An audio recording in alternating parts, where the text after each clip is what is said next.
விம்லா அவங்க 2 பசங்க அர்ஜுனும் அருணும் நல்லாவே சம்பாதிக்கிறவங்க. அவங்களுக்கு கல்யாணமும் ஆயிருந்தது. மருமக வீட்டுக்கு வந்த உடனே விரிசலும் ஆரம்பிச்சிருந்தது. 2 மருமகளும் பாகப்பிரிவினை பண்ணிக்கிட்டாங்க. வீடு 3 பங்காயிடுச்சு. அர்ஜுன் மனைவி ஷீதலோட ஒரு பாகத்துல இருந்தாரு. மனைவி உர்மிளாவோட அருண் இன்னொரு பாகத்துல இருந்தாரு. அவங்களுடைய அம்மா அப்பா தங்க 3வது பாகத்துல இருந்தாங்க. சுக்கியும் பிம்லாவும் ரொம்ப கஷ்டப்பட்டு 2 பசங்களை வளர்த்தாங்க. அட இது என்ன ஆச்சு விமலா? யோசிச்சியா? நாம ரொம்ப கஷ்டப்பட்டு 2 பசங்களை வளர்த்தோம். ஆனா அவங்க கல்யாணத்துக்கு அப்புறம் நம்மள விட்டு போயிட்டாங்க. என்ன பண்றதுங்க, இது கலியுகம் இல்லையா? என்ன பண்றது? இப்ப கூட நாங்க கஷ்டப்பட்டு சாப்பிடுற மாதிரி இருக்கு. அவங்க பொண்ணு பாயல் சொன்னா, அம்மா அப்பா என்னாலயும் உங்களுக்கு கஷ்டம் இல்லையா? இல்லம்மா, அதெல்லாம் பெரிய விஷயம் இல்ல. நீ என்னோட செல்ல பொண்ணு. உனக்கு கல்யாணம் ஆன பிறகு நாங்க 2 பேரும் சந்தோஷமா இறந்து போவோம். ஏப்பா இப்படி எல்லாம் பேசுறீங்க? என்ன பண்றதுமா, இந்த கவலை எல்லாருக்கும் இருக்கும். உனக்கு கல்யாணம் பண்றதுக்காக என்கிட்ட கொஞ்சம் பணம் கூட இல்ல. எல்லா பணத்தையும் அவனுங்க 2 பேரை படிக்க வைக்கிறதுக்கே செலவு பண்ணிட்டேன். ஆமா, நினைச்சோம் அவங்க 2 பேருக்கும் வேலை கிடைச்சிட்டா 2 பேரும் சேர்ந்து ஒரே தங்கச்சிக்கு கல்யாணம் பண்ணுவாங்கன்னு. அப்படி நடந்தா சந்தோஷமா இருக்கும். ஆனா நம்ம பாயலோட நிலைமை வாழ்க்கை முழுக்க கஷ்டத்திலேயே போயிடும். நாளைக்கு அவங்க 2 பேர்கிட்டயும் பேசுறேன். பேச்சுவார்த்தைக்கு அப்புறம் பிமலா சமையல் செய்ய கிச்சனுக்கு போனாங்க. மருமகங்க கிச்சன்ல இருந்து சிக்கன் பன்னீர் வாசனை வந்துட்டு இருந்தது. அந்த வாசனையோட பிமலா சப்பாத்தி பண்ணாங்க. 3 பேரும் சப்பாத்தி வெல்லம் சாப்பிட்டு தூங்கிட்டாங்க. பிம்லாவோட 2 பசங்களும் பெரிய கம்பெனில வேலை செஞ்சுட்டு இருந்தாங்க. சீக்கிரமாவே ஆபீஸ்க்கு கிளம்பிடுவாங்க. அதனால காலங்காத்தாலேயே சுக்கி அவங்க வீட்டு முன்னாடியே உட்கார்ந்திருந்தாரு. சுக்கிக்கு அந்த வீட்டுக்குள்ள போகிற அனுமதி இருக்குல்ல. அவருடைய பெரிய பையன் அர்ஜுன் பேக்கோட வெளியே வந்து அவருக்கு சொன்னாரு, இங்க பாருப்பா, உன்கிட்ட நான் கொஞ்சம் பேசணும். எதுவா இருந்தாலும் அருண் கிட்ட சொல்லுங்க, எனக்கு டைம் இல்ல அப்படின்னு சொல்லி அர்ஜுன் போயிட்டாரு. 5 நிமிஷத்துக்கு அப்புறம் அருண் வந்தாரு. இங்க பாருப்பா அருண், 2 நிமிஷம் இரு, கொஞ்சம் பேசணும். பாக்குறல்ல, நான் அவசரத்துல இருக்கேன். இப்ப என்னால பேச முடியாது. அதனால நீங்க அப்புறமா வாங்க. அருண் கூட அவர் பேச்ச கேட்காமையே போயிட்டாரு. சுக்கியா பிம்லாக்கு இது சொன்னாரு, நீங்க என் கல்யாணத்தை பத்தி கவலைப்படாதீங்க. தலையெழுத்து நல்லா இருந்தா கண்டிப்பா கல்யாணம் நடக்கும். பாயலோட பேச்சு உண்மையாச்சு. பாயல் தலையெழுத்துல ஒரு பையன் இருந்தா. பாயல் காலேஜ் போயிட்டு இருந்தா. காலேஜ்லயே ஒரு பையன் அவளை காதலிச்சா. அவனோட பேர் அனுராக். அனுராக் பாயலுக்கு சொன்னா, பாயல், நீ என்ன கல்யாணம் பண்ணிக்கிறியா? கட்டிக்கிறேன் அனுராக். ஆனா உங்க அப்பா அம்மா என்ன ஒத்துக்குவாங்களா? எதுக்கு ஏத்துக்க மாட்டாங்க? நான் இன்னைக்கே அவங்க கிட்ட பேசுறேன். அனுராக் வீட்டாளுங்க நல்லவங்க. சொன்னதோ கல்யாணத்துக்கு ஒத்துக்கிட்டாங்க. பாயலை பார்க்க வீட்டுக்கு வந்தாங்க. அனுராகோட அம்மா சொன்னாங்க, எங்களுக்கு பாயல் ரொம்ப பிடிச்சிருக்கு. எங்க அனுராகுக்கும் நல்ல வேலை கிடைச்சிருக்கு அமெரிக்காவுல. அடுத்த மாசம் கிளம்பி போயிடுவா. அதுக்கு முன்னாடி அவனுக்கு கல்யாணம் பண்ணி வைக்கணும். 3 நாள்ல என்கேஜ்மெண்ட் முடிச்சிடுவோம். அதுக்கப்புறம் அடுத்த வாரம் கல்யாணம். சம்மந்தி, கண்டிப்பா செய்யறோம். சுக்கியா கொஞ்சம் கூட யோசிக்காம இதுக்கெல்லாம் சம்மதத்தை சொல்லிட்டாரு. 3 நாள்ல நிச்சயம் பண்ணணும். ஆனா சுக்கியா கிட்ட பணம் எங்க இருக்கு? என்னங்க இது, 3 நாள்ல நிச்சயம் எப்படி பண்றது? விமலா, நீ புரிஞ்சிக்கவே மாட்டிருக்க. அவன் ரொம்ப நல்ல பையன், குடும்பமும் நல்லா இருக்கு. இதை விட்டா நம்ம பொண்ணுக்கு நல்ல வாழ்க்கை கிடைக்காது. ஆனா நிச்சயத்துக்கு தங்க மோதிரம் வேணும். எங்கிருந்து கொண்டு வருது? அருண் அர்ஜுன் கிட்ட நான் பேசி இருக்கேன். அப்போ அர்ஜுன் அருண் அவங்க மனைவியோட அங்க வந்தாங்க. எங்க கிட்ட பேசி பிரயோஜனம் இல்ல. எங்களால பணம் கொடுக்க முடியாது. அதோட கல்யாணம் முடிவாகிறதுக்கு முன்னாடி எங்க கிட்ட பேசணும் இல்லையா? கேட்கறதுக்கு நீங்க அன்னைக்கு இல்லப்பா, உங்ககிட்ட தான் டைம் இல்லைன்னு சொல்றீங்களே. நிச்சயத்துக்கு நாங்க 1 ரூபா கூட கொடுக்க மாட்டோம். அதானே, பணம் எதுக்கு கொடுக்கணும்? பணம் மரத்துல காய்க்குமா? அப்படியெல்லாம் சொல்லாதீங்கம்மா. உங்க உதவி இல்லாம பாயலுக்கு நிச்சயம் எப்படி பண்றது? கல்யாணம் எப்படி பண்றது? சீமாவும் ரேகாவும் அர்ஜுன் அருண் மனச கெடுத்துட்டாங்க. அவங்க 2 பேருக்கும் கொஞ்சம் கூட பிடிக்கல. பாயலோட கல்யாணம் அந்த பையனோட நடக்கிறது. சீமா ரேகா 2 பேரும் சேர்ந்து பிளான் பண்ணாங்க. ரேகா எப்படியாவது சேர்ந்து இந்த நிச்சயத்தை நிறுத்தணும். நாத்தனார் கல்யாணம் அவனோட நடந்துட்டா அவளை நாங்க வேலை வாங்க முடியாது. ஆமா, பணக்காரியாயி அதிகாரம் பண்ணுவா.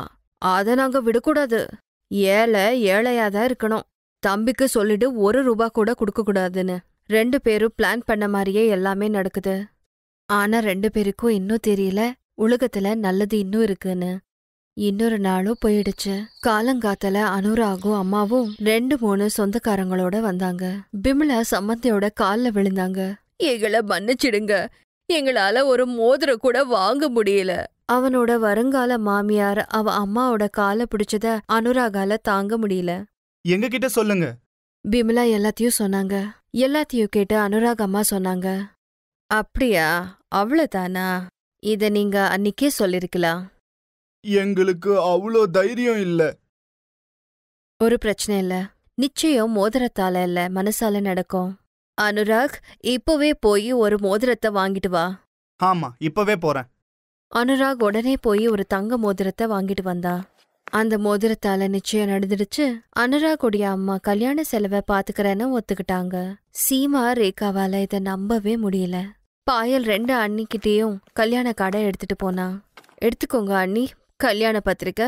கல்யாணத்துல சாப்பாடு ரொம்ப நல்லா இருக்கும், கண்டிப்பா வந்துடுங்க. இப்படியே பாயலோட கல்யாணமும் ஆயிடுச்சு. ஏழை நாத்தனார் பணக்கார மருமக ஆகுறத பார்த்து சீமா ரேகா ரொம்ப வயித்தறிச்சல் பட்டாங்க. ஆனா ஒன்னும் பண்ண முடியல. அப்புறம் பாயல் சந்தோஷமா கல்யாண வாழ்க்கைய ஆரம்பிச்சா.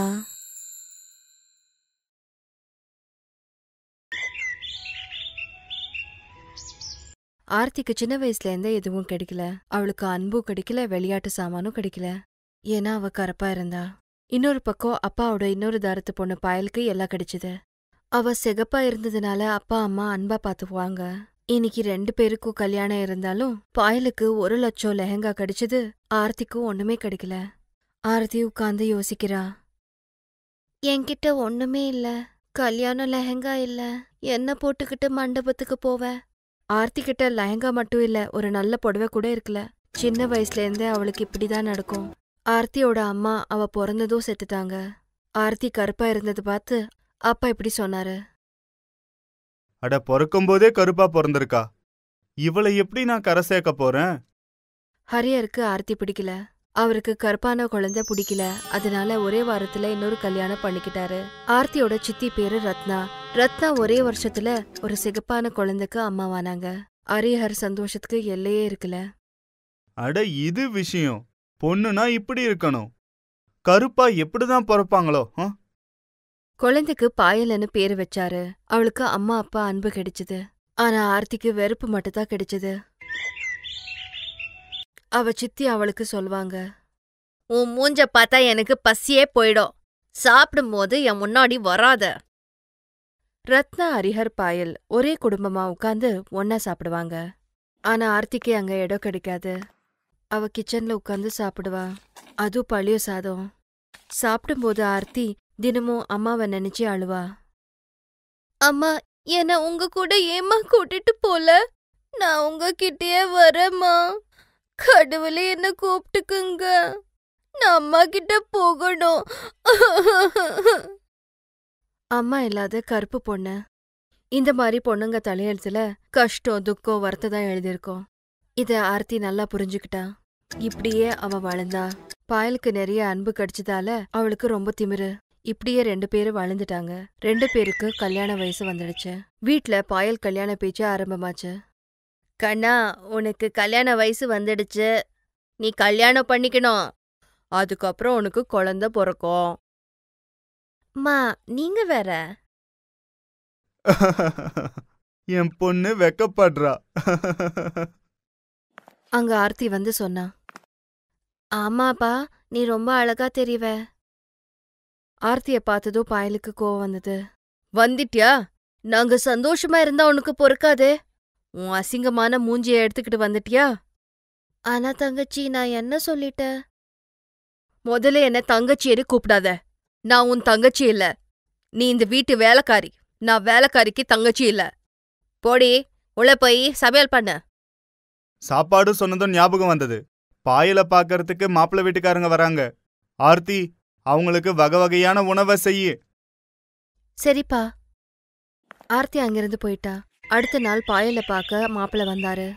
மாப்பிள்ள பேரு ஆலோக். ஆலோக் அவங்க அம்மாவோட வந்திருந்தா. கூட வேலைக்கார ரகு கூட வந்திருந்தா. வந்ததோ ஆலோக் அம்மா ஜானகி சிரிச்சுக்கிட்டே சொன்னாங்க, சமந்தி, நாங்க எங்களோட வேலைக்காரனை கூட்டிட்டு வந்திருக்கோம். உங்களுக்கு ஒரு பிரச்சனை இல்லையே? விஷயம் என்னன்னா, நாங்க அவனை விட்டு எங்கேயும் போக மாட்டோம். அட இல்ல இல்ல, எந்த பிரச்சனையும் இல்ல. வாங்க வாங்க, உள்ள வாங்க. ரகுவோட ஜானகியும் ஆலோக்கும் உள்ள வந்தாங்க. ரகு சின்ன வயசுல இருந்து அவங்க கூட இருக்காரு. ஜானகி ஆலோக் சோஃபால உட்கார்ந்தாங்க. ரத்னா பாயில கூட்டிக்கிட்டு வந்தாங்க. வாவ், பாயல் பார்க்க ரொம்ப அழகா இருக்கா. என்னப்பா, முதல் பார்வையிலேயே பிடிச்சிடுச்சா? அவங்க எல்லாம் உட்கார்ந்து பேசிட்டு இருந்தாங்க. அப்ப ஆர்த்தி சாப்பாடு எடுத்துக்கிட்டு வந்தா. எடுத்துக்கங்க, உங்களுக்காக சாப்பாடு. சூடா இருக்கும்போதே சாப்பிடுங்க. சம்பந்தி, இது யாரு? இவ எங்க வீட்டு வேலைக்காரி. சரி, என்னம்மா பாயல், உனக்கு சமைக்க வருமா? பாயலுக்கு சமைக்க தெரியாது, அதனால சும்மா இருந்தா. ஜானகி ஆலோக் ஆர்த்தி பண்ண சாப்பாட சாப்பிட்டாங்க. அவங்களுக்கு அது ரொம்ப பிடிச்சது. அடேங்கப்பா, சாப்பாடு ரொம்ப நல்லா இருக்குமா. ஆனா சம்பந்தி, இதை உங்க வேலைக்காரி பண்ணிருக்கா. ஆனா நான் உங்க பொண்ணு சமைச்சதை சாப்பிடணும். அது என்ன விஷயம்னா, எங்க பொண்ணுக்கு சமைக்க வராது. அப்ப இந்த கல்யாணம் நடக்காது. கல்யாணத்துக்கு அப்புறம் நாங்க என்ன சாப்பிடுறது? அப்ப ஹரியருக்கு ஒரு ஐடியா வந்தது. ஏன் நாம ரகுவோட ஆர்த்திய கல்யாணம் பண்ணி வைக்க கூடாது? ஆர்த்தியும் உங்க வீட்டுக்கு வந்துருவா இல்லையா? தினமும் சமையலும் செஞ்சு வைப்பா. கல்யாணத்துக்கு ஒத்துக்கிட்டாங்க. ரகு ஆர்த்தி கிட்ட ஒரு வார்த்தையும் கேட்கல. அரியர் ஒரே கல்லுல 2 மாங்கா அடிச்சாரு. வரதட்சணை இல்லாம ஆர்த்திக்கு கல்யாணம் நடந்திருக்காது. இப்ப ஆர்த்திய கட்டி கொடுக்க நிறைய பணம் செலவு பண்ண அவசியம் இல்ல. கல்யாண நாள் நெருங்கிட்டே இருந்தது. பாயல் 1 லட்சம் ரூபாய் லெஹங்கா வாங்கிட்டா. ஆர்த்தி சொன்னா, அப்பா எனக்காக நீங்க லெஹங்கா வாங்கலியா? நீ லெஹங்கா போட்டுக்கிட்டு என்ன பண்ண போற? வேலைக்காரிக்கு லெஹங்கா வேணுமா? சிரிச்சுக்கிட்டு யாரோ பேச்ச காதுல போட்டுக்கவே இல்ல. ஆனா ஆர்த்திக்கு தெரியும் கல்யாணம் ஒரு வாட்டி தான் நடக்கும்னு. எனக்கும் லெஹங்கா வேணும். 1000 ரூபாய் லெஹங்கா ஆனாலும் பரவாயில்ல. உனக்காக 1 ரூபாய் கூட நான் செலவு பண்ண மாட்டேன். எதுக்கு பிறந்தியோ ஒன்னும் தெரியல. நீ ஆப்பிரிக்கா காட்டுல இருந்திருக்கணும். இப்படியே கல்யாண நாள் வந்துடுச்சு. பாயல் லெஹங்கா போட்டுக்கிட்டு ரெடி ஆயிட்டு இருந்தா. ஆனா ஆர்த்தி கிட்ட போட்டுக்க ஒண்ணுமே இருக்கல. அவ அம்மா போட்டோ கிட்ட நின்னு அழுதுகிட்டே இருந்தா. அம்மா, எனக்கு இப்படிதான் கல்யாணம் நடக்கணுமா? லெஹங்கா இல்ல, நல்ல துணியும் இல்ல. ஏன் விட்டுட்டு போனமா? சொல்லுமா, சொல்லு. அப்போ திடீரென ஆர்த்திக்கு அவங்க அம்மா குரல் கேட்டது. ஆகாசவாணி கேட்ட மாதிரி. ஆர்த்தி, நான் உங்க அம்மா. நான் உன் பத்தி யோசிச்சே ஆகணும். கட்டிலுக்கு கீழே ஒரு ட்ரங்க் இருக்கு. அதுல என்னோட கல்யாண லெஹங்கா இருக்கு. அதை எடுத்து போட்டுக்கோ. மா, எங்க இருக்குங்கம்மா? உன் இதயத்துல இருக்கேம்மா. இப்ப போய் லெஹங்கா போட்டுக்கோ. ஆர்த்தி பெட்டுக்கு கீழே இருந்த ட்ரங்கை எடுத்து அதுல இருந்த லெஹங்காவை போட்டுக்கிட்டா. போட்டதோ ஒரு அதிசயம் நடந்தது. ஆர்த்தி கருப்புல இருந்து சிகப்பா மாறிட்டா. அவ எவ்வளவு அழகாயிட்டானா அவ கண்ண அவளாலேயே நம்ப முடியல. என்ன, நான் இவ்வளவு அழகா இருக்கானா? எப்படி? இது அம்மாவோட அன்பு கண்ணா. இப்ப போ, கல்யாண மண்டபத்துக்கு போ. கல்யாண மண்டபத்துல ஆலோக் நின்னுட்டு இருந்தா. பக்கத்துல ரகு கூட நின்னுட்டு இருந்தா. பாயல் மண்டபத்துக்கு வந்தா. அதுக்கப்புறம் ஆர்த்தி அங்க வந்தா. ஆர்த்திய பார்த்து எல்லாரும் ஆச்சரியப்பட்டாங்க. என்ன, ஆர்த்தி எப்படி வெள்ளையாயிட்டா? அட, இந்த வேலைக்காரி இவ்ளோ அழகா எப்படி மாறிட்டா? இவ பாயலை விட அழகா இருக்காளே. ஆர்த்தி ரகுவோட கைப்பிடிச்சா. அதுக்கப்புறம் அவ கூட நீளமா சிகப்பா மாறிட்டா. அவ சொன்னா, ஐயா, இது எப்படி நடந்ததுன்னு தெரியல. ஆனா இனிமே நான் உங்க வீட்ல வேலை செய்ய மாட்டேன். ரகுவும் ஆர்த்தி அங்கிருந்து போயிட்டாங்க. அங்கிருந்து போய் கோயில்ல கல்யாணம் பண்ணிக்கிட்டாங்க.